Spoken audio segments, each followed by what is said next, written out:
Hi, my name is Reggie Joyner, and I'm so glad to be a part of the Download Youth Ministry training. I've been invited by Doug and the team to share something with you today that I think is important to know about discipleship.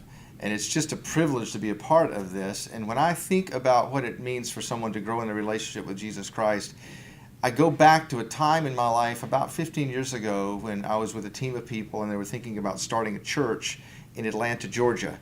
And I know that as a leadership team, we were sitting around a table and we started asking the question, if we're going to start this church, how are we going to help people grow in their relationship with Jesus? And obviously, we all have our different opinions of what that looks like. And as leaders, we're constantly trying to figure out how to help people grow. And so that day, we all talked about our strategies. We talked about methods that we'd seen work in other churches.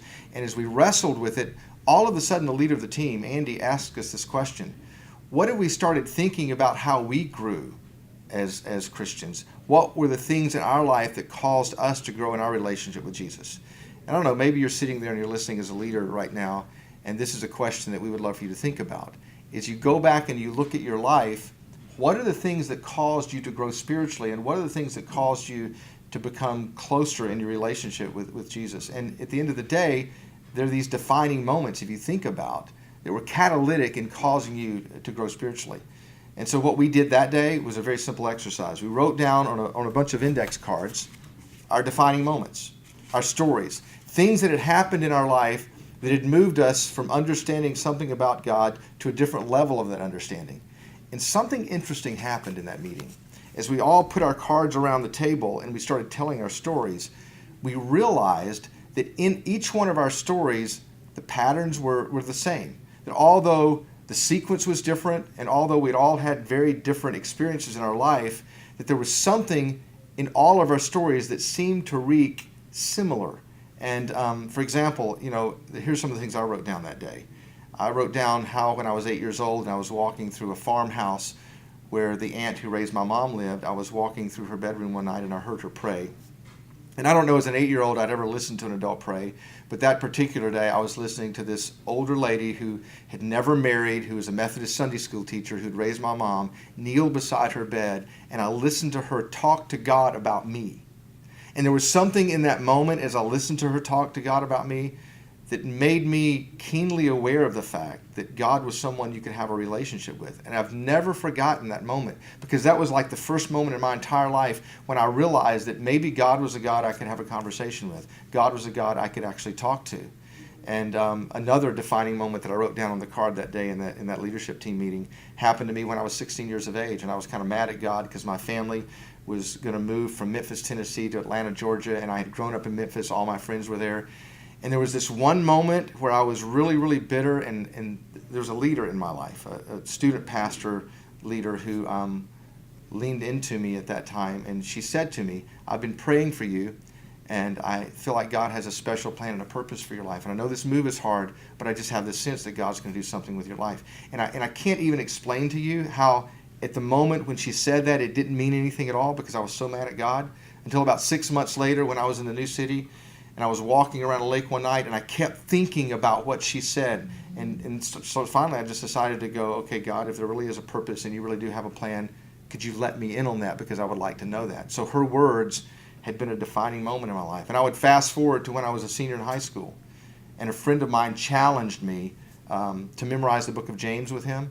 And we did this routine where we would walk around the neighborhood every morning and take passages from the book of James. That's why even today all my theology really comes back to the book of James, because this friend of mine had encouraged me to memorize scripture. And so I wrote that down on a card. Those were 3 of the defining moments. Then I also wrote down another defining moment when I was 30 years old, and a friend of mine who I had known in high school and known in college, I'd watched him become a Christian, actually because of a series of events took his life.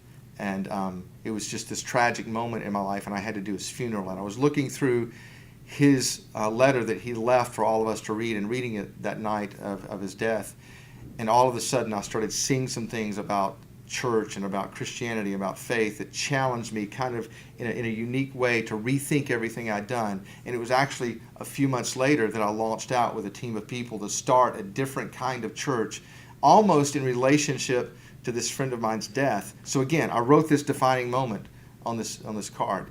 And the interesting thing that happened that day is we all took our cards and our stories and we laid them out on the table, and we realized that every one of the cards we had written, every defining moment we had written, came back to one of 5 things. And it's interesting when we think about how people grow in their relationship with Jesus. That there are patterns in your life and in my life that if we were to say, okay, how does somebody grow spiritually? We could come back to these 5 things because, and see if this rings true in your own life as a leader. One of the things we would say would be a catalyst for spiritual growth is a life-changing truth. Something someone says that is a truth, it's something they teach, it's something they preach, but when they explain it in a way you've never heard, there's like this light bulb that comes on and you see something in a way you've never seen it before. Because I could have asked the question at the beginning of this training like this: what are the truths that once someone explained them, helped you grow spiritually in a way you'd never grown before? So we have this category. One of the 5 things that we think causes spiritual growth is this idea of truth and how we explain truth. Another one of the patterns that showed up that day when we looked at all of our cards and stories was the idea of significant relationships. For every one of my defining moments, for every one of the pieces of my story, there was a name attached to it. See, again, I could have asked this question when we started off in this training. I could have said, would you stop for a minute and make a list of the people who showed up just at the right time in a significant way to help you grow? Because most of us have a short list of people who've impacted and infected our life in a way to help us grow spiritually. There was another thing that showed up in all of our stories. It's the idea of spiritual disciplines. It's interesting that a lot of us can point to a time when someone encouraged us to memorize a passage of Scripture, or they prayed with us. And in those spiritual disciplines, because someone taught us how to pray or taught us how to read our Bible, we grew closer to God in a way that we would have never been before. And then there's a 4th category, and I love to talk to this category about leaders who work with teenagers all the time, because it's the idea of personal ministry. I can actually point to times in my life, and there were some of the cards that I wrote down, when I was pushed into leading a class or going on a mission trip or actually doing something significant in a ministry capacity. And it was in doing that ministry when God did something through me that I understood who God was in a very, very unique way. So again, we decided as leaders that we would work with the way God was already growing us as we started this church, and we would think in terms of the patterns and how to help people grow spiritually. The 5th thing that I always hesitate to talk about, because it's the one thing we can't do anything about, is the idea of pivotal circumstances. Again, there was the death of my friend. Sometimes there's a divorce of a family. Sometimes there's a tragedy that's unexpected. And it's amazing how the same thing that an enemy would use sometimes to cause us to run away from God can also cause us to grow closer to God. And when I think about the stories of all the leaders that were sitting around that table today, every story came back to one of those 5 things: life-changing truth, significant relationships, spiritual disciplines, pivotal circumstances, or personal ministry. Now, the reason I want to say that today before we wrap up is because I want you as a leader to think in terms of something. When you look at the life that you're trying to lead and cause to grow in a relationship with Jesus Christ, and you understand that these 5 things are at work, and it's almost as if God is using these 5 things to grow us relationally, the question comes to you as a leader: how can you cooperate with what God is already doing? In other words, when you show up consistently as a leader in the life of a teenager, that means you're there for the pivotal circumstances. You're there to translate for them what happens around their world to help them in their relationship with God. When you are there in their world, you have an opportunity to interpret and translate life-changing truth in a way that they can understand it and see it in a way they would have never seen before. As a leader, you have an opportunity, think about this, to engage them in the spiritual disciplines. It could be that some of the teenagers in your church, they're in your small group, for example, will pray their very first time with you as a leader because you've taught them how to pray. They'll understand how to read the Bible for the first time because of you as a leader.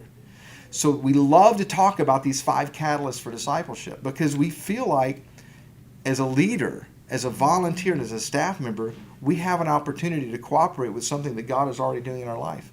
And when you think about your programs, and you think about your teaching and your content and your curriculum, ask yourself the question: how can I be more intentional about cooperating with what God is already doing to growing people around me in their relationship with Jesus? And maybe it's not simply asking first, how can I help them grow, but thinking about your life and how God intentionally used these things to help you grow first. Thanks so much for participating in this. And as a leader, our prayer for you is that you will really help kids every day by showing up for them, growing their relationship with Jesus.